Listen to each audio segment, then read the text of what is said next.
In Hyderabad, Telangana Commissioner of Police C.V. Anand announced the success of a wide-reaching cybercrime operation conducted by DCP Cybercrime Kavita, covering 8 states over the past month. The operation led to the arrest of 52 cyber criminals, including 3 masterminds. A total of 33 cases were detected in Hyderabad, 74 in Telangana and 576 across the country, involving various types of frauds such as trading frauds, digital frauds and investment frauds.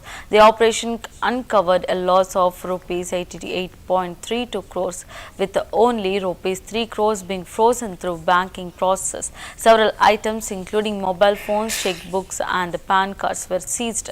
Additionally, 3 bank officials were arrested for their involvement in fraudulent activities, enabling criminals to siphon off funds via mule accounts. The arrested officials are from RBL Bank, Axis Bank and Kotak Mahindra Bank. వాళ్ళు transfer చేసినప్పుడు mutual accounts లోకి transfer చేస్తుంటారు. ఎందుకంటే వాళ్ళకి account numbers ఇవన్నీ ఇస్తారు. OTPs కూడా వీళ్ళకే వెళ్తాయి. సో ఓటీపీస్ పెట్టేసి ఇమీడియట్ గా విత్డ్రా చేసేయడం అనేది జరుగుతుంది. ఇక్కడ ఏంటంటే బ్యాంకర్స్ పెద్ద పెద్ద అమౌంట్స్ వాళ్ళకి రూల్స్ ఉన్నాయి, కానీ పెద్ద పెద్ద అమౌంట్స్ కూడా వాళ్ళు ట్రాన్స్ఫర్ చేసేస్తున్నారు. చెక్ చేసుకోకుండా, అనుమానం వ్యక్తం చేయకుండా వాళ్ళు ఎంత పెద్ద అమౌంట్ అయినా ట్రాన్స్ఫర్ చేస్తున్నారు. అదొక పెద్ద లోపం మీద పాయింట్అవుట్ చేయడం జరిగింది. Fraudsters use internet banking from locations like Dubai and Hong Kong. So, ఈ ఒకసారి దీనికి వచ్చేసిన తర్వాత ఇది easy funds are move remit fraudulent then దాంట్లో క్రిప్టో కరెన్సీలోకి మార్చేసి ఇన్ఫార్మల్ ఛానల్స్ ద్వారా ఇది మొత్తం ఫైనల్ బెనిఫిషియరీ ఆ ఫ్రాడ్స్టర్ ఎక్కడ దుబాయ్లోనో చైనాలోనో లేకపోతే వియట్నాంలోనో కూర్చొని ఉంటారు. వాళ్ళకు ఇది వెళ్ళిపోతుంది.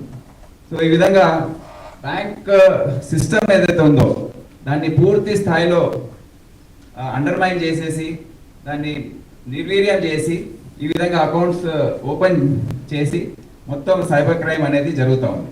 పెద్ద ఎత్తున ఇది జరుగుతుంది కనుక బ్యాంక్ ఆఫీసర్స్ చాలా కీలకంగా వ్యవహరించే అవసరం ఉంది.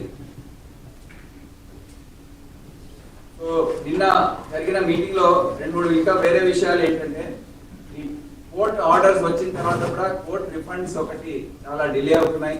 ఏదైతే మేము ఫీజ్ చేయగలుగుతున్నాం అమౌంట్స్ అవన్నీ కూడా చాలా సమయం పడుతుంది. ప్రాసెస్ ఇంకా తొందర చేయాలని వాళ్ళ సమస్యలు వాళ్ళు చెప్పారు. మా డిపార్ట్మెంట్లో కూడా కొంతమంది నేరస్తులు ఉంటారు, మళ్ళీ వాళ్ళని కూడా మేము అదుపు చేస్తామని చెప్పడం జరిగింది. అదే కాకుండా స్టాండర్డైజ్డ్ డేటా ఫార్మాట్ కొన్ని ప్రొసీజరల్ ప్రాబ్లమ్స్ ఉన్నాయి, మాకు ఇన్వెస్టిగేషన్ లో కష్టమవుతుందని వాళ్ళకి చెప్పడం జరిగింది. వారు కూడా స్పందించి ఇవన్నీ కూడా సవరిస్తామని వాళ్ళు చెప్పడం జరిగింది. సో ఈరోజు మేము ఏం డిసైడ్ చేశామంటే, ఈ వచ్చే 2025లో ప్రజల్ని కాపాడాలంటే ఈ సైబర్ క్రైమ్ నుండి అవేర్నెస్ చాలా చాలా ముఖ్యం, ఎడ్యుకేషన్ చాలా చాలా ముఖ్యం. ఎన్నిసార్లు చెప్పినా వీళ్ళు ఎక్కువ ఎవరైతే పోగొట్టుకుంటున్నారో ఈ డబ్బంతా పెద్ద పెద్ద మొత్తంలో వాళ్ళ అందరూ కూడా చాలా హైలీ ఎడ్యుకేటెడ్, హైలీ ప్రొఫెషనల్, చాలా సక్సెస్ఫుల్ వాళ్ళ కెరియర్స్ లో.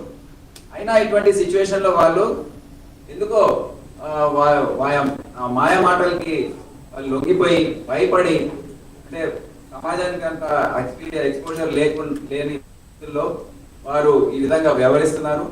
అయినా దీన్ని ఇంకా మేము ఉదాహరణగా తీసుకొని అన్ని సెక్షన్స్ ఆఫ్ సొసైటీలో ఈ అవేర్నెస్ క్యాంపెయిన్ అనేది, ఎందుకంటే మా విక్టిమ్స్ లో మేము చూసాము 13 సంవత్సరాల నుండి 86 సంవత్సరాల వరకు విక్టిమ్స్ ఉన్నారు.